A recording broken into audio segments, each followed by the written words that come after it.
নমস্কার বন্ধুরা, এই দেখুন এই স্থলপদ্মর ডালটা যে আমার মৃতপ্রায় গাছটা থেকে একটা ডাল বেঁচে ছিল, আমি বলেছিলাম আগের একটা ভিডিওতে। সেই ডালটা আমি বালির মধ্যে রেখে দিয়েছিলাম। দেখেছেন এখান থেকে বেশ কিছু কুশি বেরিয়ে গেছে, মনে হচ্ছে বেঁচে যাবে, কিন্তু স্থলপদ্ম গাছ বাঁচানো তো ভীষণ কঠিন। আর গতকাল এই ডালটা দেখছেন, এটা গতকাল যে আমি ডাল সংগ্রহ করে এনেছিলাম একটি বাড়ি থেকে স্থলপদ্মের।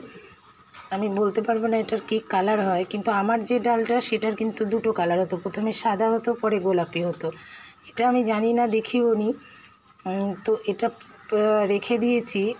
একটা ডাল আমি জলের মধ্যে দিয়েছি, একটা এখানে পুঁতেছি, আর কিছু ডাল আমি মাটির মধ্যে রেখে দিয়েছি। দেখি কোনটাতে আগে কুশি বেরোয়, কোন গাছটা আগে বাঁচে। তবে আজ আর একটা কথা আপনাদেরকে বলছি। আমার এই কথাগুলো আপনাদের হয়তো একটু শুনতে খারাপ লাগতে পারে। আমি ভীষণ অসুস্থ, তো কথা বলতে কষ্ট হয়, কথাগুলো জড়িয়ে যায়। অবশ্যই আপনারা এটা ক্ষমা ঘেন্না দৃষ্টিতে দেখবেন,